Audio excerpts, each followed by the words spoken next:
Welcome to another BorderLaughs episode, guys. Thank you so much for joining me today. And I am on location, as usual, here at El Perrito's restaurant down in South Texas, Austin, Texas, guys. Here at the comedy capital of the world. You know how I do it. And guys, thank you so much for joining me. And as always, I got some great guests that are always going to be insightful, cool, and funny comics, you name it. And one of those guys is one of my friends, Mr. Cam Awesome. And this is Mr. Cam Awesome. And so he's here joining me. And so I messed up and I didn't do my research. And usually there's a food portion of the show where we do the food critics, but he can't have anything because Perritos doesn't have anything that's vegan. And that's okay. It's not a bad thing. We just had this good conversation about kind of all that health kick and being that vegan. So how long have you been vegan? 2012. Okay, so you've been used since you started comedy. Basically. Yeah, around that same time. Yeah. Right? Does it get annoying? People ask you or tell you anything different about being vegan? Or No, when I was boxing, people would ask if I should be doing that. Mm-hmm. But like outside of boxing, no one really cares what I do. Yeah. And I don't post about it. I don't talk about it. If it wasn't a food show, right, you might have not known. Yeah, right? Yeah. And so I know Cam Awesome before he came to Austin, before I even saw him on stage.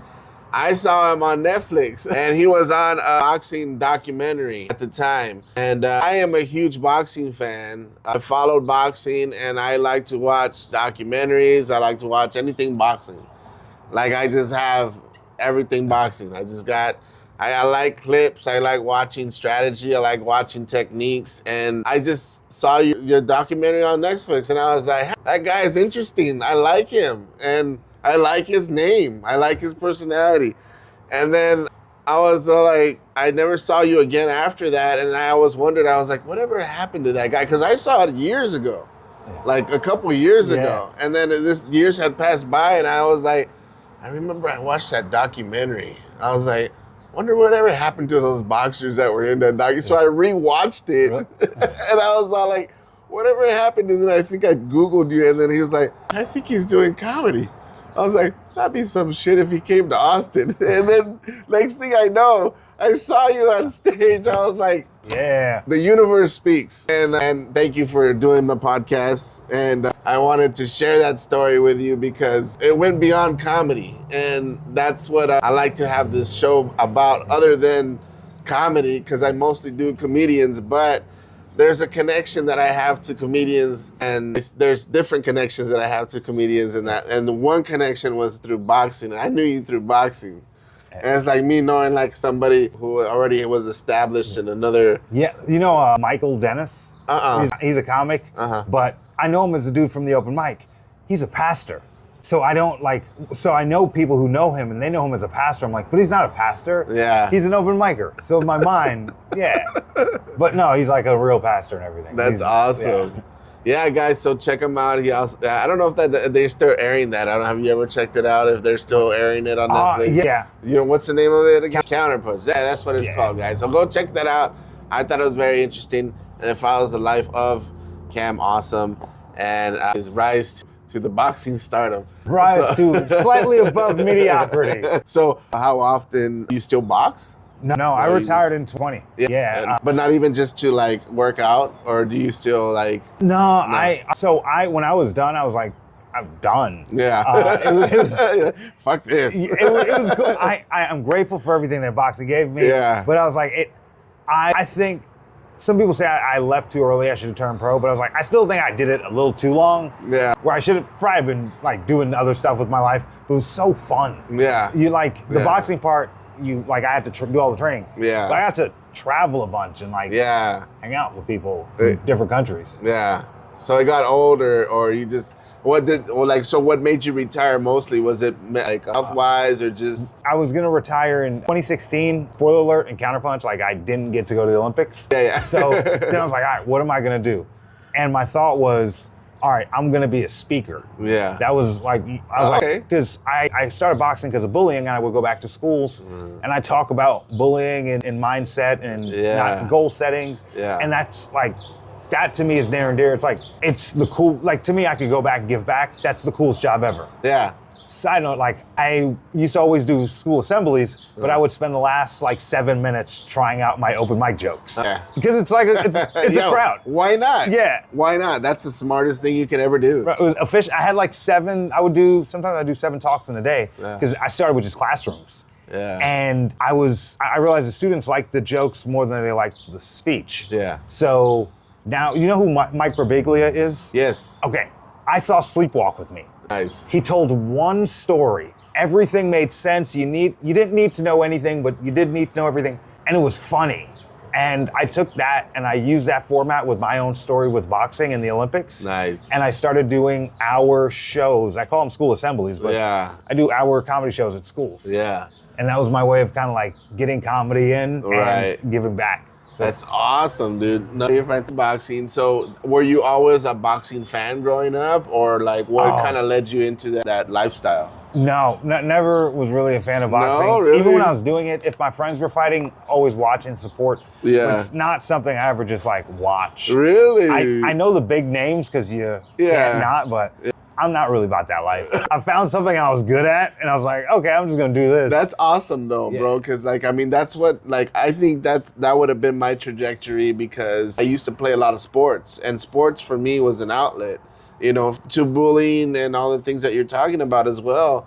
And that also led me to boxing, because I would get into fights, and I would get into little scraps in the neighborhood, man. And so you kind of like inspired me, man, because like it's like if I would have stayed into sports, and like I got hurt. I tore my ACL in football, but I was like an athlete. I would do boxing, I would do baseball, I would do a lot of stuff, and then I tore my ACL, and that just pretty much destroyed my whole career.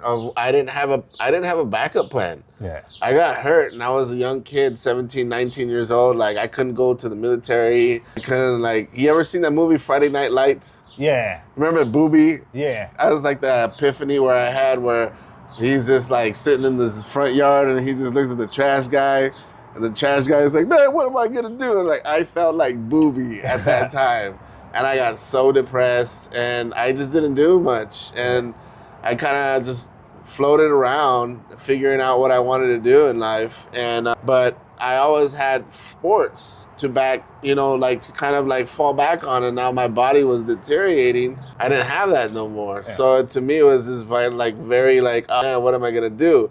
But I think if I would have kept that trajectory and tried to like, oh, I could have done it. Maybe I could have been a speaker too, but I mean, I don't know. If you were going to be a speaker, who would you speak to, and what would you speak about? Probably young youth about my struggles too, because I guess growing up in El Paso is kind of like a rough city. Now it's a lot safer. But when I grew up, there was like a lot of like gangs and like police and border patrol and shit. You can get into a lot of shit. And it's like, I was drinking by the age of 16, and like I could just cross the border and just go drink and just come back to the border, no problem, you know, go in class and it's a lifestyle that you can get like really caught up in. Yeah. So it's a lot of poverty, you know, people just not seeing so there's a lot of young kids that just kind of get up in a lifestyle. Like one of my best friends' nephews got caught up in the lifestyle, and you know, he just started, you know, using drugs and stealing and robbing, stuff like that. Yeah. And he just never got out of the neighborhood, you know? So things like that, I was like, man, if I was there with him growing up, like if I was just there at that right time to tell him like it's not worth it, you know? Yeah, but he wouldn't listen to you. Yeah, so yeah, exactly. Don't put that on you. Yeah, but still. I do understand the sentiment. Yeah. But you weren't gonna like. Exactly. In my head, I am. Yeah. But like that's when I think like that's the path I could have took. You know, like I probably could have helped out somebody like that. But also too, I'm an empath too. I like helping people. You know, that's just me as a personality, and so that's funny because like I would have just used football as a conduit myself. Yeah. I didn't really like football. I just knew I was good at it, and I was gonna use that to get to where I wanted to get to. Yeah, that's that. I didn't think anybody else thought like that. I would call it athlete privilege. In high school, the captain of the football team, something happened. He's supposed to be suspended, but they have a game that day. You're absolutely right. Do you think that changes in adulthood? You're absolutely right, bro. I'm not saying that they're immune to everything, but you get special treatment. I get on stages I'm not supposed to be on. Right. When I started doing comedy, I was performing way more than I should have. Bombing, and they just kept letting me on stages because you can sell tickets. Like, you get special treatment, and in 2000, I got kicked off the Olympic team. I lost that special treatment, and I had to be a regular person. I'm telling you, sucked. Like, I had to pay for my own gym memberships and supplements and phone bill and my rent. Adulthood. Bro, car insurance, life. I went from not worrying about anything. I was 23 when I got kicked off the team, and life just happened. Yeah. And so you had your boxing career that was pretty quick, and so you went into speakers. And so how was that? Wasn't a pretty smooth transition, was it? So I started speaking at schools in back in 2009 because my coach, he said he'll coach me. I can travel around the world in exchange, and he let me live in his house for a year for free. Nice. And he said after a year he'd kick me out, and he did. Touche. And he bought me a car. Nice. And in exchange, I would go speak at all of the high schools and middle schools in the area and tell kids about his nonprofit boxing gym to get more kids involved. And that was our deal. And that's how I kind of got into the schools. 2012, when I got suspended, I realized I don't even like boxing. But it's just, it allowed me to travel. I got caught up in it. And I wanted to be a performer. That's right. And I realized I'm going to be a speaker. But I realized I sucked at speaking. And I was like, okay, it's going to take me some time to get better. So I would always speak at schools, and I would do it pro bono. In Kansas City, I've pretty much spoken at almost every school at some point. And did anybody give you pointers along the way? Yeah. A lot of teachers helped you out, or? You don't really need that when you're talking to students. They tell you exactly how they feel, bro. That is the immediate feedback of, that's not funny, or because they know what feelings are enough to hurt them, but they haven't developed the empathy to care. That's so true, man. Ruthless. Yeah. So that's the audience I was dealing. Hecklers, a 12-year-old heckler, you're the thing that they're allowed to leave class for. Mad respect, dude. They're not there to listen to you. So I learned to get them to listen to me. I start every speech with a video of me knocking someone out, and the kids are like, oh, and it's like a montage of me doing celebration dances in the ring and wearing capes. So all of the boys immediately lock in. The girls are usually better people. The boys are just wild. They're just more mature than women. And I usually connect well with the boys off the bat from that video, and then I do jokes and humor. And if they're laughing, you can sneak in messages and ideas to them. And that's how I basically built my speech is just nice. Being able to relate to them in a way, and I'm not going to show up with the hat on backwards with my hat. It's I don't like your music. I'm not going to complain about it, but I'm not even going to pretend. Right. Okay? I'm showing up 100% as me because you're going to see through it immediately if I don't. Right. I'm not going to change my socks. Right. Yeah. Exactly.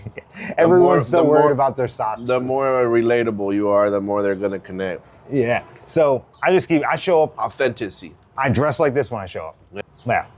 Because they need to see people. Right. I don't know how to do it, but I wish I could talk to kids more about, and I've done it in different capacities, about finances and the idea of building a business and credit. Bro.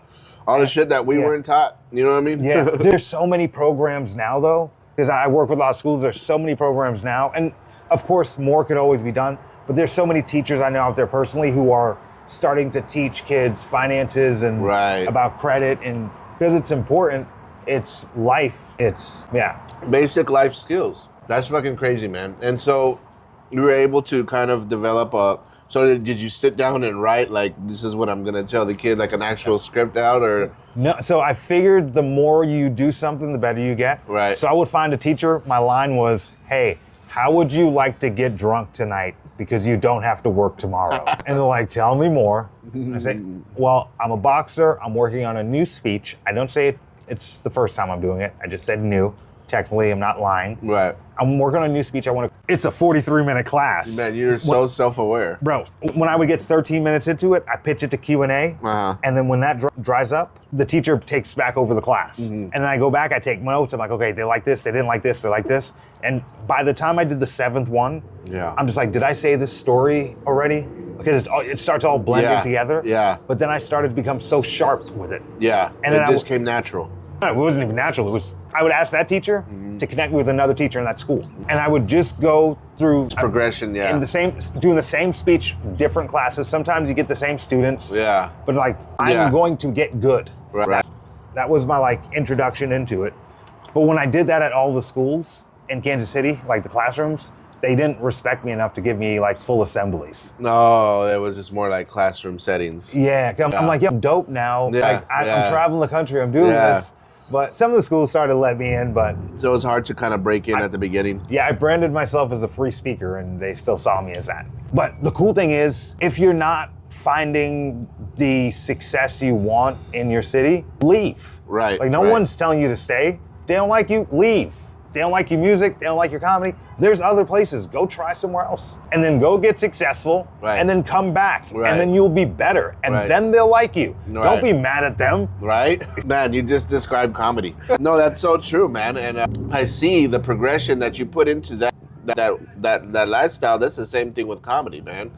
You're doing exactly the same thing. So that the mad respect, it was just at a different level, a different form as far as doing it in schools and having that, opportunity. You built that, that's pretty good, man. So mad respect on that, because I've seen your Instagram posts and I followed your career and I was just like, man, that might have been a rough transition at the beginning. So I wanted to, in my head, I wanted to get dope. Everyone was worried in the speaking world, they're trying to get paid. I didn't care about getting paid. And then I didn't make the Olympic team and I was like, okay, I'm gonna be a speaker. So I decided, like, no one was booking me in Kansas City. Yeah. I'm gonna send emails all around the country and I'm just gonna drive there. There you go. And the first one I booked was in Florida, and then I booked another one 51 days later in like California. And I just drove out? Bookings. I went on a 51-day tour. Wow, dude. But I totaled my car 3 hours in. Oh, yeah. That sucks. Bro, while my car was like, I hit 2 medians, and in between the first and second median, I swear to you, I was like, I can't afford this. Yeah. I can't it was immediate panic. Yeah. I had enough money to rent a car for 1 day. Yeah. And I was just like, you guys just are not going to see this car for 52 days. And because I didn't calculate the cost of a rental car for 1 day times 52, I had to start booking more schools. Like in between. I would stop off at libraries and use their Wi-Fi and try to book more schools. And so you had to do it. Bro, I was falling forward and juggling. So were you paying as you go? Bro, yeah. The car? No, I just kept calling them saying, hey, I didn't steal it. Just so you know, I still have it. I'll bring it back. And like, okay, because they ran the $200 deposit on my card. So right. Either way. I had like $260 on my card. So that was exactly, dude. Bro. I know that feeling. So it kind of propelled you to go into there and hit all those places. There was no other choice. Because if I would have went home, I still got deposits for some of the schools. And I used that money to get like an oil change and get my stuff together. Yeah. And I was like in. So I was probably 30 days into the trip. Yeah. And I made it to San Diego. Yeah. And like some nights I'm getting hotels, some nights I'm just sleeping in the Prius because you got to do what you got to do. Yeah. But if I don't have a school the next day, I sleep in my car because I don't have to shower. Yeah. But I made it to California and someone made the joke like, you should use your car insurance money and buy a van and live down by the river. And I never knew people could live in vans. I never heard of it. It always escaped me. Yeah. And I got about $10K for insurance for my car. Yeah. And I bought a Dodge Sprinter. Yeah. Badass, dude. Yeah. And my thought process was, the more I speak, the better I am. Schools will book me if I send email blasts around the country. Right. No one's gonna book me in Kansas City. That's cool. Right. But if I live in the van, I don't have to pay for rental cars, flights, or hotels. Right. I can have a lower fee, so more schools will be interested in booking me. Yeah. And I did 200 schools a year, 3 years. So you just hit the circuit up on the road, traveling. Yeah, I lived in a van for 3 years, man. Do you still have that Sprinter van? I do. Funny you say, I just got the keys. I'm moving to Mueller. I just got the keys yesterday. Nice. And I have the van. I'm using it for the move, and then I haven't driven it. Yeah. I always kept it because I'm like, if everything goes to crap, I still got my van. Still got your van. But I think I feel secure enough in life now that I don't have to live in my van anymore. Yeah. I have a bathroom where I sleep. Okay. Yeah. So you thinking about getting rid of it then? Yeah. Man, how many miles does it have around?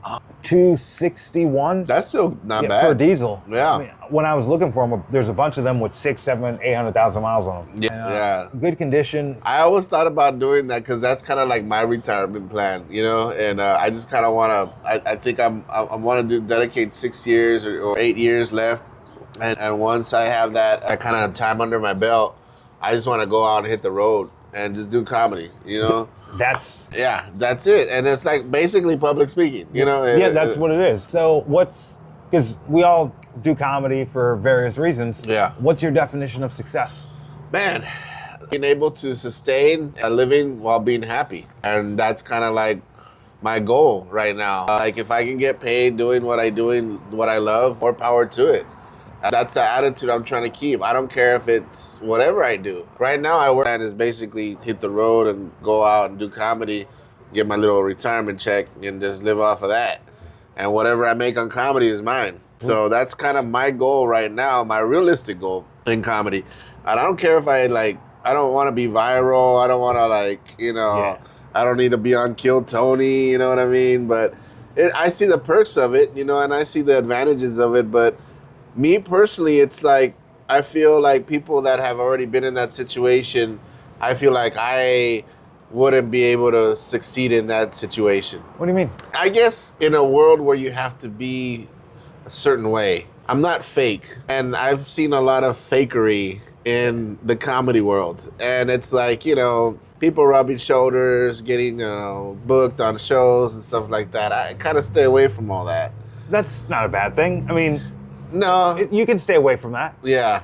If you don't like the atmosphere that you can create your own comedy atmosphere, and that's what you're doing. Right. Yeah. Which it's exactly what I do. So I've done that. I've established because I kind of always been that outsider in the comedy scene. I was like, oh, Josh, you know, he does his own shit. You know what I mean? Like, and so before there was like there was a small scene at the beginning. And so there was only a certain amount of comics it was a very liberal scene. There was only certain clubs you can get in. But at that time, you know, you couldn't be what you're saying right now. Like Kill Tony, no comics would be allowed at all. And it was more of a PC mic? Very PC. All of them were. Most of them were. Yeah. And it was hard to get on shows and I grew up around Mexicans. We can say whatever the fuck we want. Yeah. Are you a clean comic? I work clean. I have a lot of clean material. And so, but that's how I developed clean materials because I was excluded from a lot of areas. So I was like, all right, well, I'm going to go ahead and work on a clean set. I'm going to work on my Hispanic set. I'm going to work on my white set. You know, like I literally developed different sets and different situations. So I kind of have like an arsenal. If I can read the room right, I can figure out, okay, these people like this type of stuff. I can have this type of content and they'll love it, you know? And so like recently I did a show out in Marble Falls and most of the people were at least over 40 or at least over 50. How'd it go? Went great.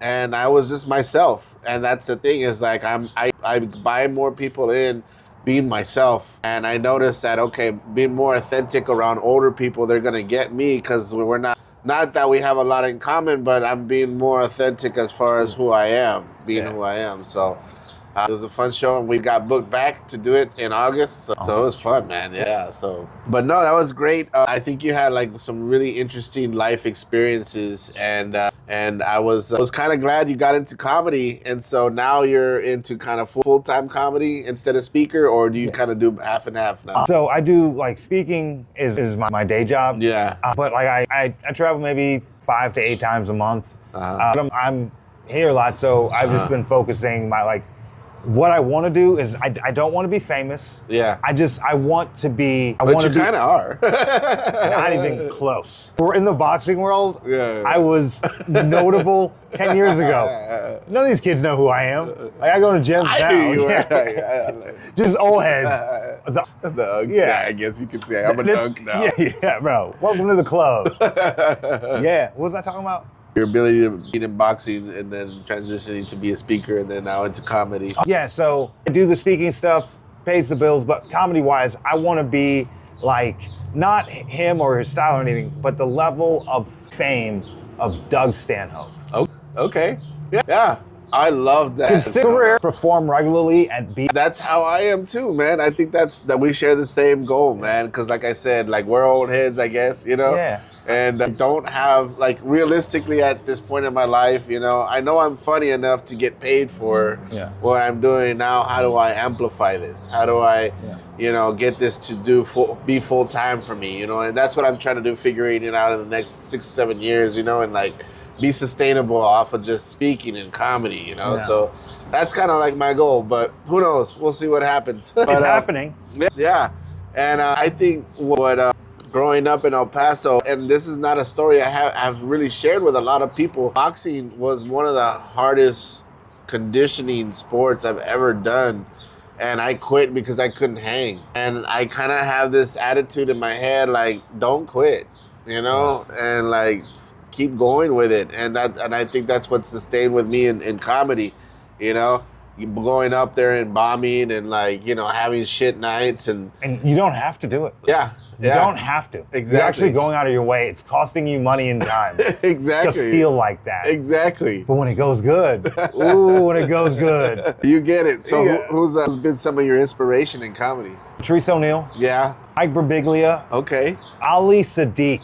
Yes. Is probably the greatest storyteller that no one knows about. Yeah. I've watched, this dude is putting out quality 80-minute specials. He's great. Like every couple months. Yeah, he is. Yeah, he's amazing. Have you got to work with him or meet him? No. Yeah, I haven't had a chance to work with him. Like Nate Bargatze. Okay. Because he's so clean, but you don't notice. Yeah. Yeah, I like those guys. And those are kind of like new wave comedians, so you kind of lean towards that. And you have any other comedians you look like you grew up on, like Chris Rock? Yeah, I remember Chris Rock had a special, Bigger and Blacker. Yeah. And my mom, we were somewhere, we're in like a crappy hotel, and we're like visiting a cousin or something like that. Yeah. And she's like, go to bed. And I was like supposed to sleep on the floor. And she started watching this special, and I'm supposed to be asleep, but I can't stop laughing at everything. And then my mom thinks I'm just trying to be funny, but I just remember thinking, like, I have no control. Yeah. I'm about to get my ass beat. Yeah. And so did that kind of inspire you to do comedy, or was that something before anybody else that kind of... No, do you remember All That, the show? Yeah. That's what I wanted to do. Really? I wanted to do, I didn't know what it was called. Yeah. I didn't know what it was, but that's what I wanted to do. That's awesome. I want to do some type of performing. Yeah. And that was always my goal. Yeah. And I thought, like, 2008, when I won my first national championship, they give you like a form to fill out. Height, weight, reach, hometown. Final question is, what do you want out of boxing? And my answer's still up there. It's to be a good role model and to have my own TV show. That was, because in 2008, everyone was getting their own TV shows. Yeah. So I thought if I became the number one boxer, that's why I did it. I was like, I'll get my own show. And I didn't know how it worked. I just saw. Well, you're learning. You learn a lot, man. And Yeah. you have a lot of experience, especially, navigating through that world, and being having that media spotlight on you too, and that's one thing I kind of fear as well myself. I don't think if I were ever to go viral, I would have like a good, like... What do you think is... It's just like a lot of work. You know what I mean? Like, work is in like... Yeah, I find it draining a lot. I guess I mask a lot, you know what I mean? So it's like, and so it kind of tires me out to be social, and then sometimes, not all the time. Could you be less social while being social? Yes. Maybe, because maybe you think and I feel this way sometimes, like I got to show up at a 10. And if I can't show up at a 10, you're not gonna get me. Yeah. But sometimes you just show up and be a 3, bro. Yeah. And watch other people be 8s. Yeah. No one's gonna quite be like you, right? But I think if you could be less social while being social, right. I still haven't figured out how to do this. Right. But this is like what goes on in my head. Right. Because it's draining. Does that to be you? It's supposed to be the easiest thing in the world, right? Well, it's so difficult for me. Yeah. Yeah. And like I want to be the best of who I can be authentically to myself. And the only way I can do that is be truthful and talk about, my diagnosis and and finally figuring out like, man, I'm like, I didn't realize like coming home and so tired. Why am I so tired? I didn't do shit all day. But no, it is just me keeping up this muscle. Like everything's great. When does Real You come out? When I'm on stage, you feel more comfortable than in front of people? Because I don't know why. I guess because it just helps me. Like nobody knows me. I can go to a city, nobody knows me. Isn't that great? Yeah. But bro, and also, I just keep that persona. But then people start to know me. I'm like, hey, whoa, hey, you don't know me. Yeah. You know what I mean? You see what I mean? Yeah, I move a lot so people don't know me. I mean, I don't do it so people don't know me, but it's a byproduct of just moving. Right. Like I moved to Austin. I didn't know anyone. Yeah. I had a friend of a friend that was living here. Yeah. So I told my friend, I was like, hey, tell your friend I'm moving to Austin. And then we exchanged numbers. But I moved here. I was like, all right, I'll join a running club. They said people do that. Yeah. And I did that for a little bit. I stopped doing that. Yeah. I was doing comedy, just trying to build a community. And then I found myself trying to make friends. Yeah. So my whole adult life, I was on the USA team. And it's 10 guys on the team. You get 9 new friends every year. Wow. You don't have to try to make friends. Yeah. There's 9 of them. Yeah. Hang out with 4 of them. Yeah. Hate 2 of them. And 3 you're kind of indifferent about. Yeah. Every year. Yeah. And then I was off the team and I'm like, no one brought me 9 friends. I gotta That's go so out. interesting. Yeah. That's so interesting. So then I find myself going out and trying to make friends, and I'm hanging out with people like, I don't think I want to hang out with you. I just think I should be hanging out with someone. And then like, is that just me trying not to hang out with people? Yeah. And I don't know. So I was like, okay, I'm gonna focus my time on fitness and funny. Right. So I'm just gonna be like working out because Yeah. I didn't look like this great athlete when I was an athlete. Yeah. But now I have to look like somewhat of an athlete now that I'm retired. Right. I was at one point 36% body fat, and I relished in that. Now, Yeah, I feel like you were a little bit bigger. No, you were like a heavyweight. once I figured out the scoring system, I don't need to be in shape. I just need to do what I need to get points. Yeah. What are you carrying all that muscle around for? Right. So I like systems. So I figured out the point system with boxing. Yeah. And with comedy, the system, what I realized is like the more stage time you get, the better you get. Right. 2012, when I started doing comedy, I was like, okay, I realized what the system is. Yeah. They don't care how funny you are.